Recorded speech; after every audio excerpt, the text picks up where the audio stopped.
La brecha no era nadie, no era Daniel Ortiz, tampoco la selva ni el brazo de Chicleros. Era el temor, la gran mano de todos merodeando la copra, los ranchos, lo nuestro.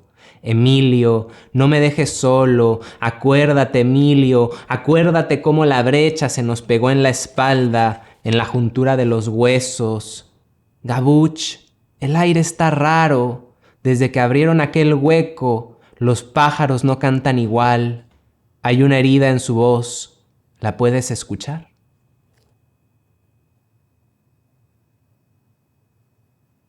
My name is David ANUAR. I come from Mexico, from the Yucatan Peninsula, and I was born in Cancun City. And I used to be a teacher, but during my time here in Iowa, I decided quitting my teaching, and I will still keep teaching. I used to teach at university, at college, and also at high school. But nowadays, I have a poetry workshop online, so I will keep teaching, but teaching other writers, you know.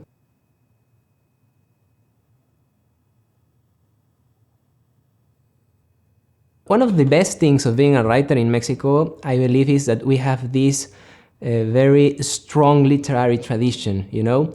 So in that way, you really feel sheltered by all these amazing poets and these other writers that have international recognition. I mean, I was really amazed to see how much people knew Juan Rulfo, for example, you know, Octavio Paz. So we have like these huge names, and then you start like being aware that you belong also to that tradition. So I think that's one of the greatest things of being part of the Mexican literature. But at the same time, that's a drawback, you know, because we have like these such big figures, and then you feel like overshadowed by them.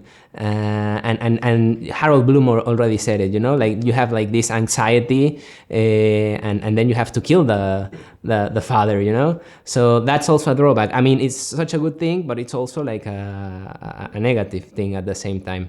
In Mexico, we do not have still, unfortunately, the idea that being a writer is a real profession.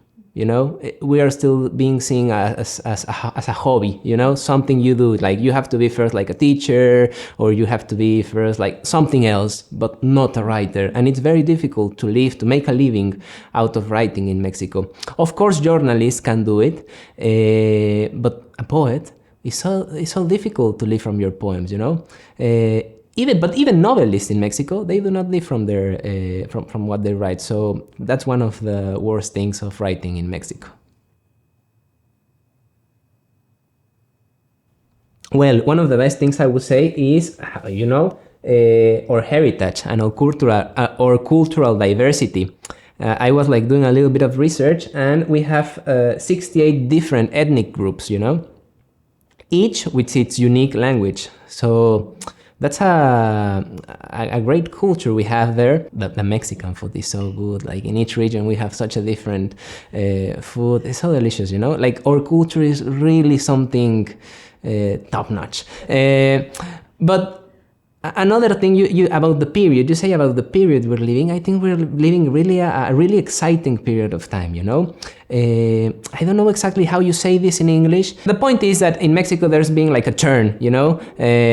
Historically, well, the PRI ruled Mexico for such a long time. Then we have this turn towards the right.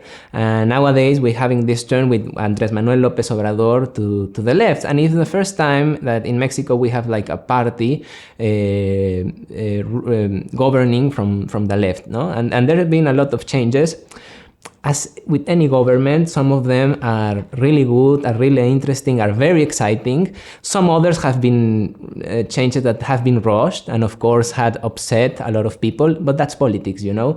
You have always to take decisions, and some groups are going to be okay with those decisions and will be happy, and there will be other groups that won't agree with those decisions. I personally, I'm very happy with the government of Andrés Manuel López Obrador. I think he's doing a great job, even though I'm not blinded, you know. I do not agree with certain decisions of the government, but still, I think it's a very exciting period of time. Like we're seeing like a historical thing.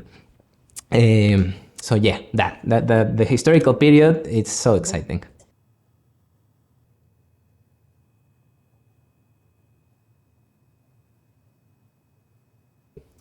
Well, what I was formed by in my writing, like I will say something funny, like the first person who started forming me in terms of writing was a girlfriend I had when I was a teenager, when I was 15 years old.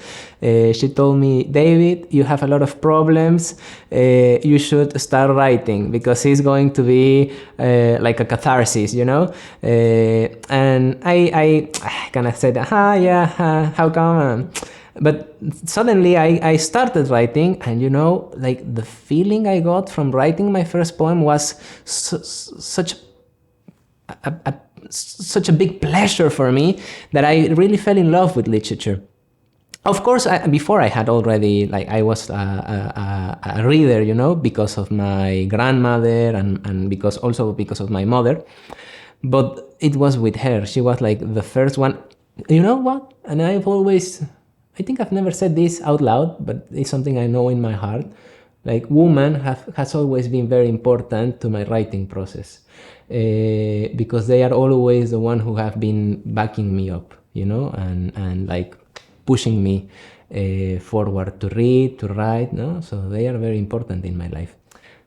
After that, of course, I studied a bachelor degree in Latin American literature. That degree was very important to me because, of course, it gave me a notion of Mexican literature and how Mexican literature is related to other literatures in the world. And this bachelor was very important because of one class I had. I discovered Caribbean literature. And for me, that has been one of the most important things in my life as a writer, discovering Caribbean literature, because I recognize myself in the Caribbean social dynamic and also in the Caribbean literature. And then I studied a master's degree on history, on historical research. And I studied it because I really after discovering the Caribbean literature, I started making myself questions, you know, questions about the place I lived in. And those questions drew me to the past. And I wanted to understand the past. And to do that, I told myself, I need to learn how to do historical research, how to work with an archive, how can I get this information, what's the methodology in historical research. So I decided to study a master's degree on history. It was very interesting, very difficult at the beginning, but then I studied that, and I try to apply history to poetry. You know, that the relationship between history and poetry for me is very important. So that will be like my academic and personal background with literature.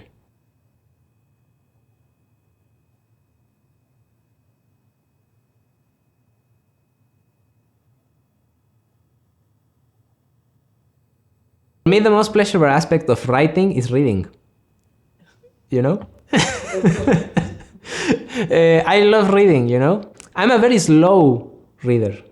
Like here in Iowa, I just read like, let me see, 2, 3, 4, maybe 5 books in 2.5 months. That's not much, really. You know, I should have read more. When I talk with other colleagues, they tell me, "Oh, I read like 15 books," and I'm like, "Wow, you're so great." But I'm a very slow reader because I really like to read very closely, you know. And when I read something, I always ask myself, "What do I learn from this writer?" Because I always want to learn from what I write. You know, they are what I read, they are my teachers. So for me, that's very important. Reading is a way of writing.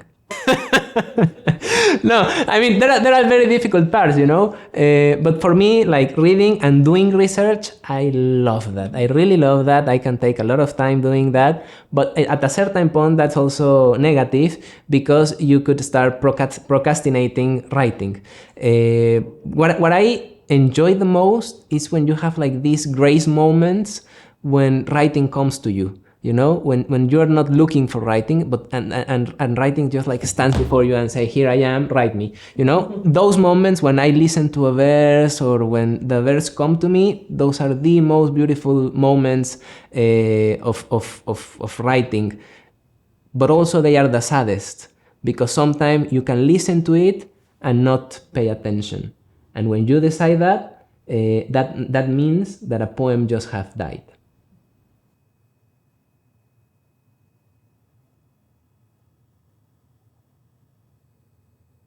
I wouldn't never say that it is an obligation, for a writer to have a public duty. Yes, it is an option that we have, and it's an option for us to embrace it or not embrace it. I think the only duty of the writer is towards literature. That's what I think, If you want to have another duty besides it, like towards society or towards a certain group in a society or towards a certain struggle, then it's okay. But but for me, it's like an obsession that must be inside of you. If it's not a real obsession inside of you, then it won't be organic, it won't be real. And it would be forced. So for me, in order for us to have this, so the public duty is real, it must be like a personal obsession. If it is not a personal obsession, it will be an empty duty.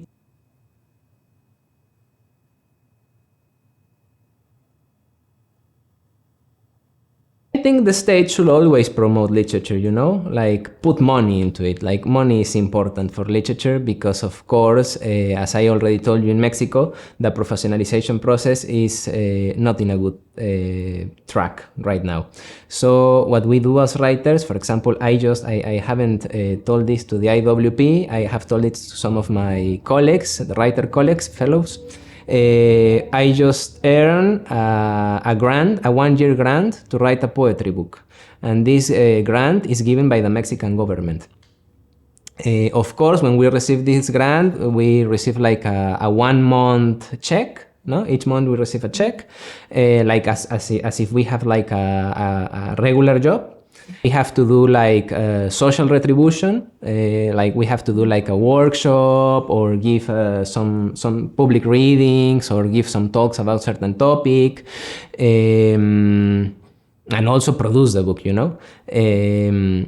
So I just won that for the very first time in my life after trying it for 7 years, After 7 years I won it. I received the news here in the IWP.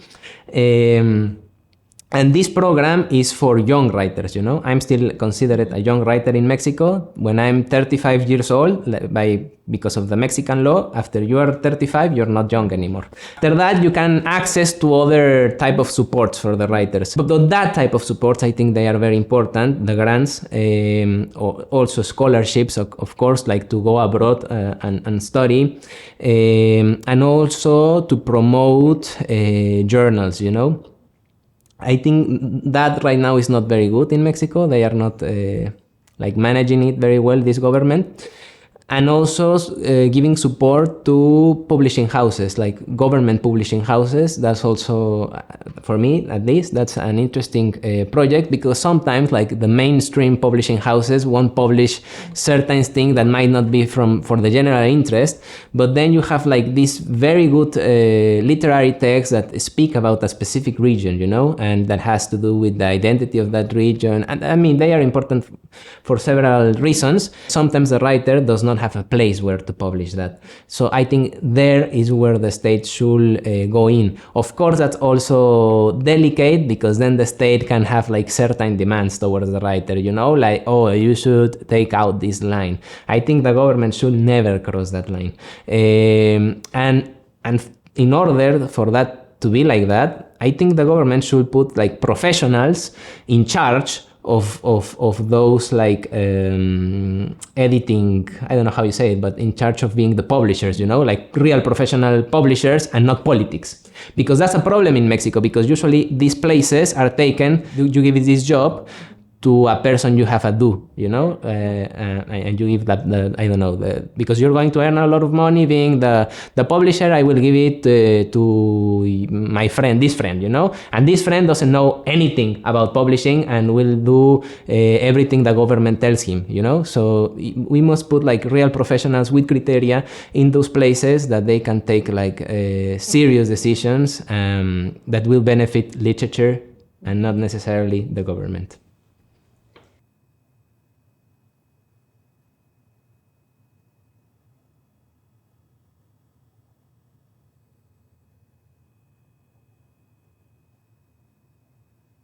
I already talked a little bit about the Caribbean literature class I had when I was studying in college.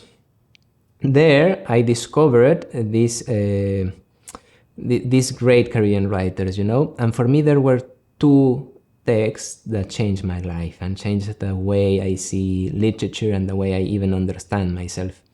The first was the novel written by Barbados writer George Lamming, and he wrote a novel that it's called In the Castle of My Skin. A beautiful novel. Everyone should read it. It's beautiful because it's like these growing up novels, you know, and how this boy decides to become a writer, you know. But in a Caribbean island, in a Caribbean city, which was very similar to the city I was born, in the city where I had to grow up. And I really recognized myself there because I had also to move to another place to study, you know, and it was like the path of the writer, you know, that you have to leave and all that. So for me, George Lamming was very important, and the other one, Aimé Césaire. For me, Aimé Césaire is such a great poet, you know, and he has this book. I can say the names in Spanish, but in English I always forget how's the name. Notebook of a Return to the Native Land. It's such a good book, you know.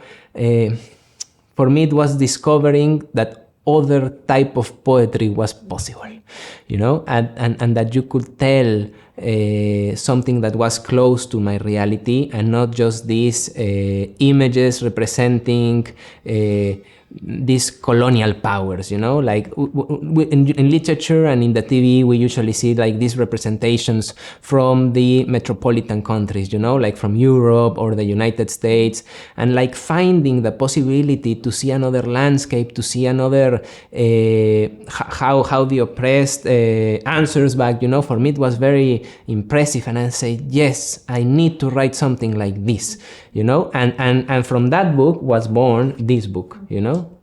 Actually, this book starts with I don't know how you say it, with the quote of Aimé Césaire.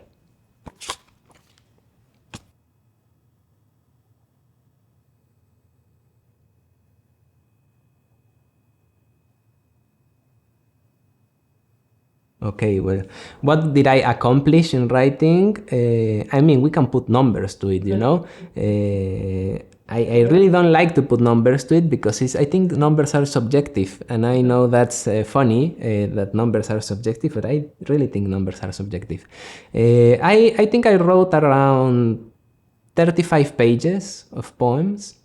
I think it's okay. It's kind of half a book, you know. When I came here, I had a project about new masculinities, but for some strange reason, I couldn't find the vibe, you know, to write about that. So at a certain point, I said, I'm not going to force myself. I will just like open my ears to see what Iowa tells me, you know. And for the first 3 weeks or 4 even, I couldn't write anything. And then the writing came. So I really started writing about the city, you know, about the things I saw. I wrote about the Iowa River. I wrote about the highway to Chicago. I wrote about autumn, a lot of poems about the autumn, you know, because it's like so wonderful. And for me, it was so shocking, like meeting autumn, because this is my first autumn in my life, you know. Like I've never seen the trees change like this, and it's so beautiful. Autumn is something else, you know. That's one of the things that Iowa City gave me, the autumn. So I've been working mainly with that type of poems, 35 poems. I also work a lot in the translations with my colleague Nitya, and then I also translated, you know. I translated 17 poems in 5 days. So it was like very tiring to translate 17 poems in 5 days. But I'm very happy about the results, no? You know. And what else did I did? No, I'm not going to say this. No, well, there's something I did that is very important. I also took a decision here that I already spoke about it, of quitting my job in Mexico. I really did this call, and I told the principal back in Mexico, you know something, I don't want to teach anymore. I'm very sorry. So I'm quitting. Goodbye. And I really did it, you know, and he was like surprised, of course.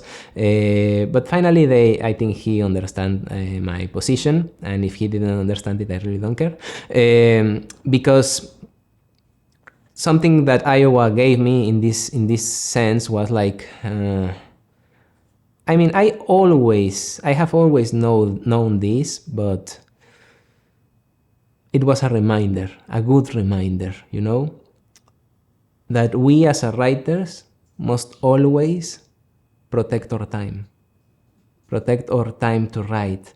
And if there's something that separates us from writing, then maybe we should start thinking about separating from that thing, you know?